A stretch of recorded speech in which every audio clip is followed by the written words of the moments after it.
Bonsoir à toutes et à tous, soyez les bienvenus. L'actualité sur Monaco Info, c'est 7 jours sur 7 et voici le sommaire de ce samedi.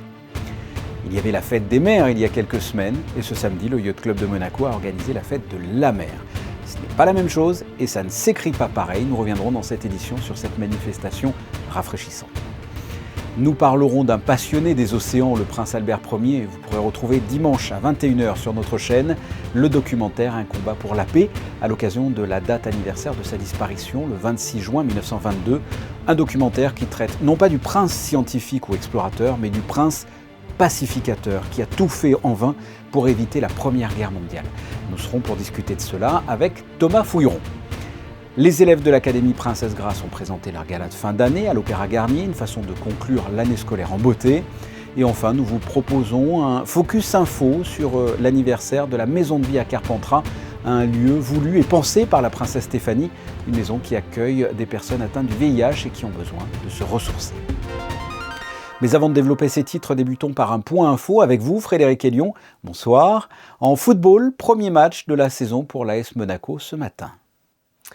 Bonsoir Fabien, les Monégasques étaient les premiers à avoir repris le chemin de l'entraînement samedi dernier et disputé en effet le premier match amical de leur pré-saison. Ce matin, au centre de performance de la Turbie, les joueurs de Philippe Clément se sont imposés 1-0 face au Cercle Bruges grâce à un but du jeune Moussaba à la 17e. Prochaine rencontre mercredi face aux Suisses de Saint-Gall.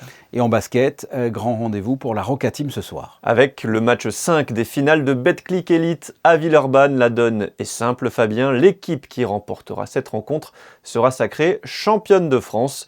Ce sera donc soit un 21e titre pour l'Asvel, soit le premier de l'histoire pour la Roca Team, qui espère enfin soulever le trophée après 2 échecs en finale, à chaque fois au match 5, en 2018 et 2019. Monaco a manqué la première balle de match à domicile lors du match 4. Il reste une seconde chance ce soir pour marquer l'histoire. Coup d'envoi à 20h30. Et on sera tous derrière la Roca Team. Des cyclistes du 17e régiment du génie parachutiste de Montauban viennent d'arriver à vélo à Monaco. La fin d'un long périple entre Montauban et Monaco pour cette équipe de cyclistes du club sportif et artistique du 17e RGP de Montauban. Accompagnés sur la toute fin du parcours par plusieurs cyclistes de la compagnie des Carabiniers du Prince, ils sont arrivés à la mi-journée, place du Palais, et ont été accueillis par son Altesse Royale, la Princesse de Hanovre, marraine du régiment. Des liens forts unissent le 17e régiment du génie parachutiste de Montauban et Monaco, puisque Malizia, la mascotte, un pigargue à tête blanche, avait été offerte par la principauté il y a plusieurs années. Un mot à présent sur ce projet artistique qui touche à sa fin. Entre septembre 2021 et juin 2022, Guillaume Aubry est intervenu dans 2 classes de 6e du collège Charles III et de FANB. L'artiste a présenté ses travaux et notamment sa collection de couchers de soleil aux élèves qui ont ensuite dû créer leurs propres œuvres. Des travaux qu'ils ont restitués hier à la Villa Sauber et présentés à l'artiste. C'est sous un soleil écrasant que la fête de la mer s'est déroulée ce samedi du côté du Yacht Club de Monaco. Alexandra Pagny et Julien Logier se sont retenus de se jeter à l'eau, mais vous font quand même découvrir les différentes animations proposées. Le saint patron des pêcheurs était célébré en ce samedi, une journée estivale parfaite pour se jeter à l'eau. Un moment toujours très attendu des plus petits comme des plus grands. Une dizaine d'animations étaient proposées tout au long de la journée devant le Yacht Club de Monaco. Il y a les activités sur l'eau comme les gonflables et tout ça. Et c'est trop bien parce qu'on pour se culturer avec la mer. Et c'est bien. Tout d'abord on a fait la parade avec notre bateau, on est sorti. Et là, on est retourné, on a fait un peu de toboggan, on s'est jeté dans la mer, on s'est amusé. Vous venez chaque année ici ? Oui, à peu près. Oui. Normalement, on vient chaque année. Qu'est-ce qui vous plaît là ? Nous, on adore le toboggan, sauf que cette année, il n'y est pas. C'est dommage. Mais après, il y a toujours toutes ces activités et c'est très bien comme ça. Les grands enfants ont pu trouver aussi de quoi bien s'amuser parmi les animations proposées. On profite des différentes activités, donc baptême de plongée. Là on part sur le paddle en attendant les jet skis et puis après on va faire les jeux gonflables derrière. Et voilà, donc on va un peu profiter de toutes les activités présentes ce matin. On va s'amuser le plus possible. Cet événement est avant tout un moment festif, de partage pour célébrer la mer, ce lieu de récréation qu'il faut savoir respecter et préserver. Des ateliers en ce sens étaient également organisés pour initier dès le plus jeune âge à la protection des océans, à l'image de la parade en mer qui a lancé les festivités dans la matinée. Ce dimanche 26 juin, nous célébrerons les 100 ans de la disparition du prince Albert Ier. Pour marquer cet anniversaire, un documentaire intitulé « Un combat pour la paix » sera diffusé sur notre antenne à 21h. Le réalisateur Yann-Anthony Noguès viendra en marge de cette projection nous expliquer pour quelles raisons il a souhaité s'intéresser à une facette plus méconnue de celui que l'on a surnommé le prince scientifique. Le prince Albert Ier était un profond humaniste qui a longtemps œuvré en coulisses pour tenter d'éviter la Première Guerre mondiale. Ce film retrace ce combat. Le directeur de la bibliothèque et des archives du Palais Princier a collaboré étroitement avec le réalisateur pour le guider sur les pas du prince Albert Ier. Il est notre invité ce soir. Thomas Fouilleron, bonsoir. Bonsoir Fabien. On connaît ce prince scientifique, explorateur. Et là, ce documentaire traite d'un angle bien particulier, le prince pacificateur. Expliquez-nous ça. Oui, on pouvait attendre effectivement le prince Albert Ier sous un angle plus connu, du prince océanographe, du prince savant, et nous avions eu d'ailleurs au comité de commémoration du prince Albert Ier des propositions en ce sens. Et il nous avait semblé que ce qu'aujourd'hui les livres d'histoire retenaient le moins, et qui peut-être d'ailleurs est parmi les aspects les plus intéressants, les facettes les plus intéressantes de la personnalité du prince Albert Ier, était son action en faveur de la paix, son action en faveur d'un rapprochement entre la France et l'Allemagne avant la Première Guerre mondiale. Et c'est dans une discussion avec Yann-Anthony, fort de ce que l'on savait de sa réalisation, évidemment de son intérêt pour l'histoire monégasque, que l'on s'est intéressé à ce triangle, alors non pas un triangle amoureux, mais un triangle de paix que représentent donc les trois personnages principaux de son film documentaire, c'est-à-dire bien évidemment le prince Albert Ier, Bertha von Suttner, la première femme prix Nobel de la paix, et puis bien entendu le Kaiser, l'empereur d'Allemagne, dont Albert Ier a été proche de 1898 à 1914. Donnez-nous des exemples pour que l'on comprenne bien à quel point le prince Albert Ier a été un médiateur de la paix. Il y aura vraiment un moment où le prince Albert Ier joue un rôle tout à fait efficace, c'est au moment de la crise marocaine. La France et l'Allemagne se disputent en quelque sorte le protectorat du Maroc, et Albert Ier joue un rôle important dans la tenue de la conférence d'Algésiras. Alors ça sera peut-être reculé pour plus mal sauter, puisque évidemment le prince de Monaco n'évitera pas la Première Guerre mondiale, mais jusqu'à l'été 14, il propose ses services, il propose le château de Marché comme lieu de discussion éventuelle entre le président de la République française, le Kaiser, éventuellement le Tsar, et il regrettera un petit peu que la France n'ait pas été suffisamment participative. Il parle de l'abstention de la France à ses régates de Kiel, où il aurait aimé, ça ne se faisait pas du tout à l'époque, qu'il y ait un sommet de chefs d'État entre l'empereur d'Allemagne et le président de la République française. Quelles sont les précieuses archives qui ont permis de construire ce documentaire ? Alors évidemment, le journal autographe du Prince, dont l'édition est en cours, ça paraîtra aux éditions Perrin dans quelques mois, est l'élément le plus inédit, puisque c'est un document qui, aujourd'hui, grâce à la volonté du Prince et de la famille souveraine, sera divulgué au public.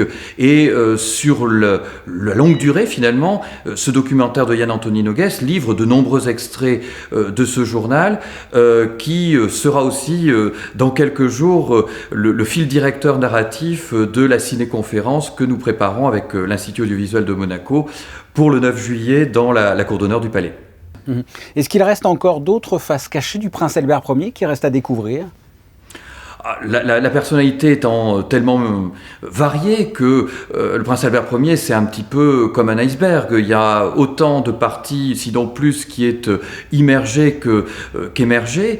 Donc oui, et les commémorations qui vont suivre dans l'année, au Portugal continental, aux Açores, en Espagne, à Madrid, en Cantabrie, et bien sûr à Paris, à l'Académie des sciences, à l'UNESCO, vont pouvoir continuer de mettre au jour, de réactualiser son héritage, sa pensée au regard de notre actualité et de notre pensée d'hommes et de femmes du XXIe siècle. Sachez donc que ce dimanche 21h, nous diffuserons le documentaire Un combat pour la paix réalisé par Yann-Anthony Noguès et raconté par Charles Berling. Thomas Fouilleron, merci. Merci Fabien. Comme dans toutes les écoles, en cette fin de mois de juin, les élèves de l'Académie Princesse Grace présentaient leur gala de fin d'année ce week-end sur la scène de l'Opéra Garnier, un spectacle en présence de la présidente de l'institution, la princesse de Hanovre. Alexandra Pani et Olivier Bonello sont allés voir les performances de ces jeunes élèves.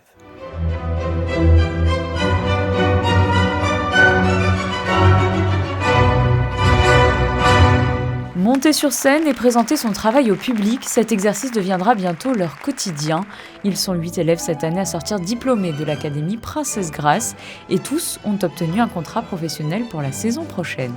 I wish just to give everything that I have, like all the things that I've worked for, it's finally paying off as my last performance as a student, and so I just want to show that youth, that energy that I have. And the joy that I have when I dance on stage, and I want to show that to the audience and remember this night because it's going to be something I'll remember forever as my last performance as a student. So that's what I wish for. L'école a acquis depuis plusieurs années une renommée internationale, à l'image de Darion qui a remporté le 50e prix de Lausanne, mais il n'est pas le seul au sein de l'école puisque depuis 4 ans, la médaille d'or est monégasque. Les bonnes écoles attirent les bons élèves et certains n'hésitent pas à parcourir la planète pour entrer au sein de la prestigieuse école monégasque, comme Sienna, arrivée il y a un an de Nouvelle-Zélande. I was in a competition called YGP and then Luca gave me the scholarship and I was just overwhelmed and so excited. So I took that and I came here and I'm so happy that I did. Une fierté pour son directeur artistique, mais aussi un moment d'émotion puisque ce spectacle représente le fruit d'une année riche de travail.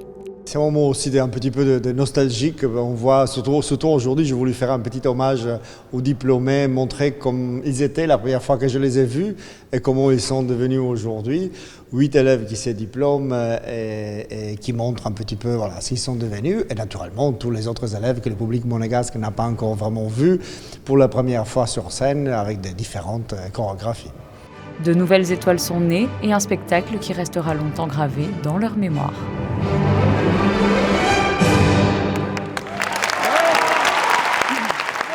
Et pour rester dans ce domaine, sachez que les Ballets de Monte-Carlo proposent l'été danse du 14 au 17 juillet au Grimaldi Forum avec 3 chorégraphes, Jerry Kilian, Mats Eck et Jean-Christophe Maillot. Prenons la direction du Vaucluse à présent. C'est à Carpentras que se situe la maison de vie de Faitets Monaco.